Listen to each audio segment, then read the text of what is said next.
excited to be here once again, and I honestly wanna register my appreciation that you are always here to support me, to watch out these videos, and thank you for this support this far. And in today's episode, we are going to look into budgeting.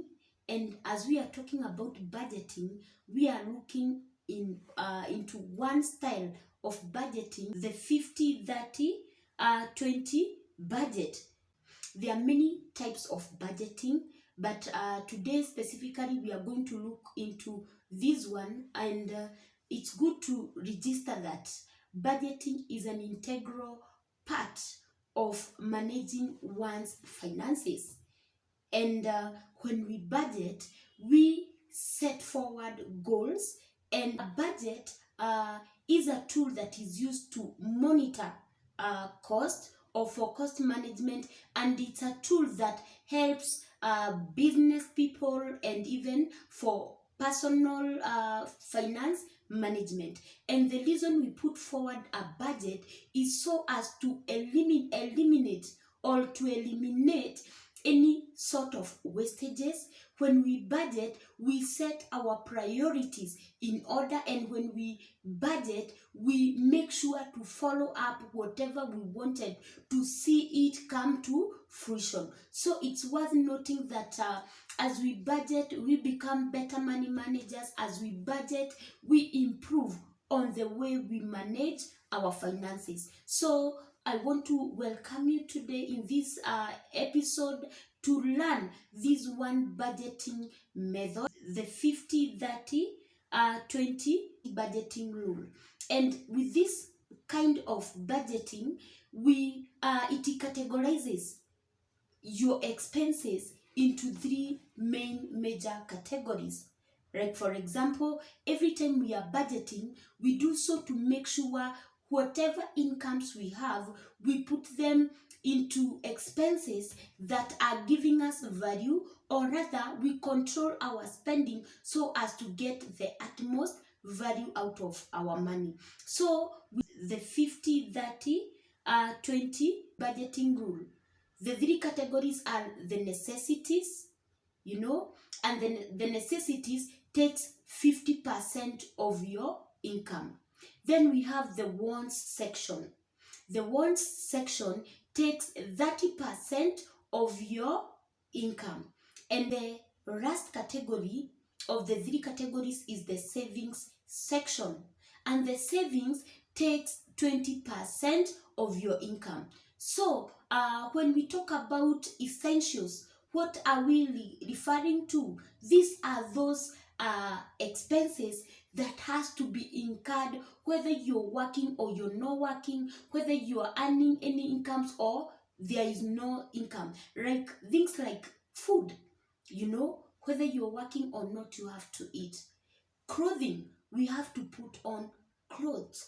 Shelter, you need to have a shelter over your head, If you have a loan, there is the loan installment.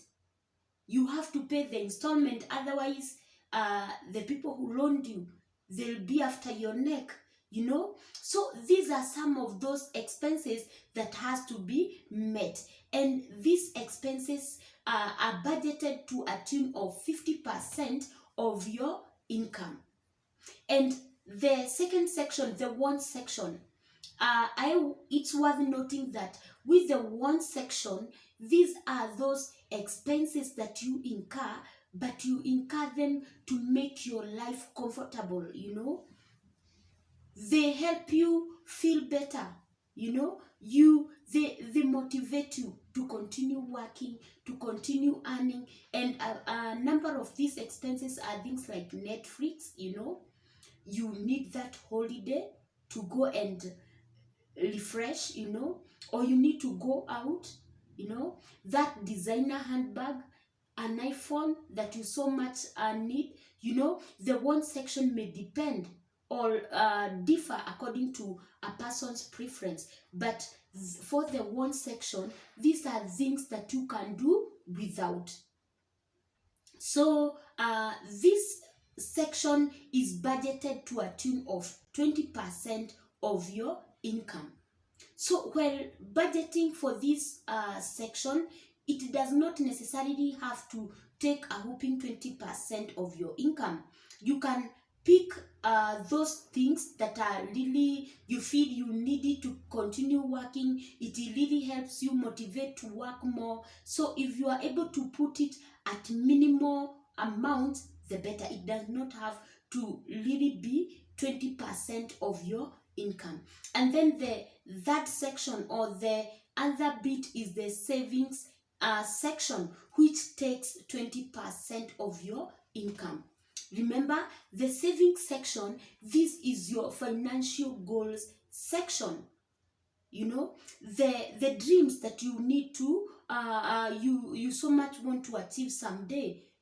Like you want to start a business someday and you need to put up savings to facilitate you achieve that business. You need to put up investments. You know, you want someday to buy a house.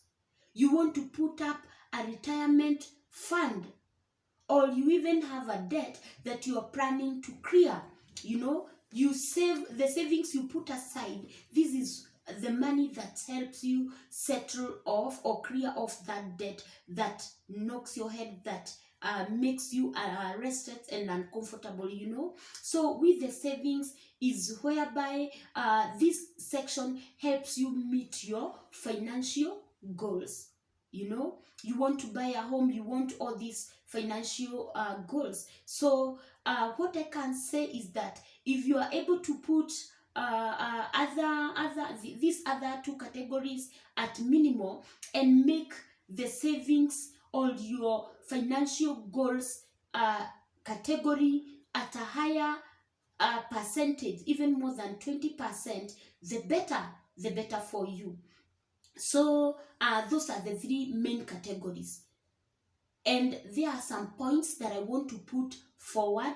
Like for example, when you budget, you're conscious of your spending. You know, when you have this budget, you make sure to give your money task. Like, you know, every time you receive this amount of money, 50% goes to my basics. You know, the 30% goes to the wants, my wants, those things that helps me or motivates me to continue or to even work, to be more productive, you know. And the 20% of the amount you receive goes towards achieving your financial goals. So you are conscious of your spending. And also when you budget, you know, you are able to do those things that makes you happy. You are able to go on a holiday without feeling guilty, like you're putting, like your priorities are in order. Even when you're going on that holiday, you know, like the school fees is paid, you know, the savings is in place because you already budgeted and you had a provision for such expenses. The other thing is that you're conscious to achieve your financial goals. Like, if you are able to even reanalyze your budget and realize, like, I can minimize on my one section and add more money to my savings section, you know. And there's also something that is worth noting about this. Like, for example, it works well for people with relative income, and for people with who are earning maybe very high incomes. This might not be the best budget for you, you know. And you need to look for other forms of budget, because there are a number of them. Like, for example, the value-based budget. And with the value-based budget, you are able to budget according to those things that you feel they are more valued to you, you know. And or other budgets, like the custom-made budget, you customize a budget for yourself. So the other thing that I want to point forward is that when you budget and you put everything into perspective, and you realize like you failed, I want to mention that you do not give up, but rather you sit down again, you budget, but this time you budget having more experience.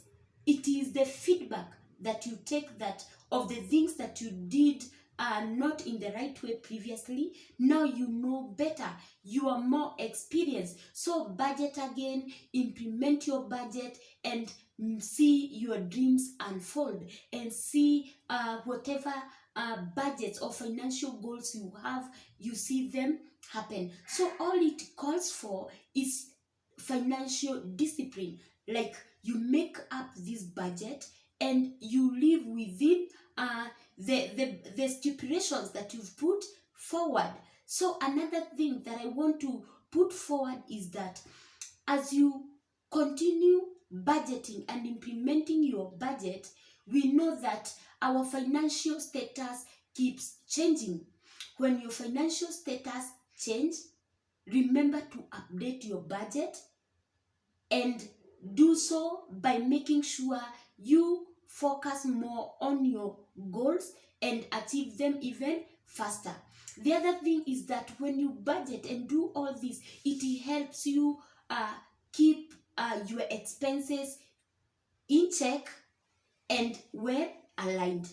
Like you know, this percentage goes to my necessities, this percentage goes to my wants, and this percentage goes towards achieving my financial goals. So, and also not forgetting, like you live knowing like your financial life is in check. So there are many types of budgeting that are out there, and this is one of them.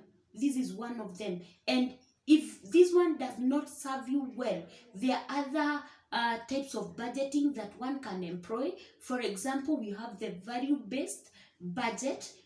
You know, you budget according to the things that you feel, these are the things that are so dear to you. You know, we have a custom-made budget.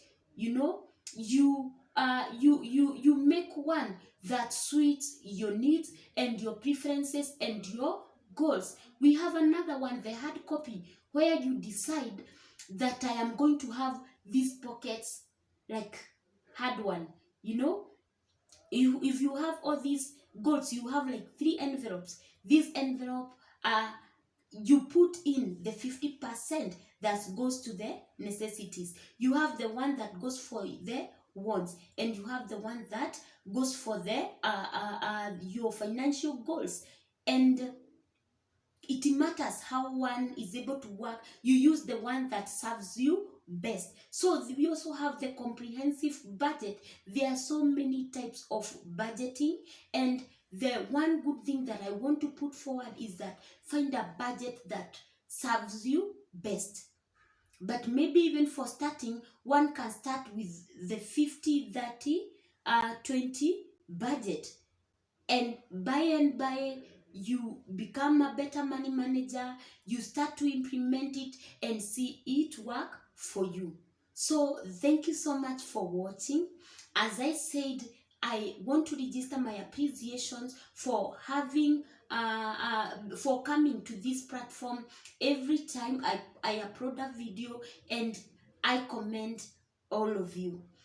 Thank you so much for watching. Consider liking this video, share it with your friends, you know, call them to come and subscribe. We continue to grow to become better money managers, and by so doing, we achieve these financial goals that we've put forward. Thank you so much for watching. See you in the next episode. God bless you.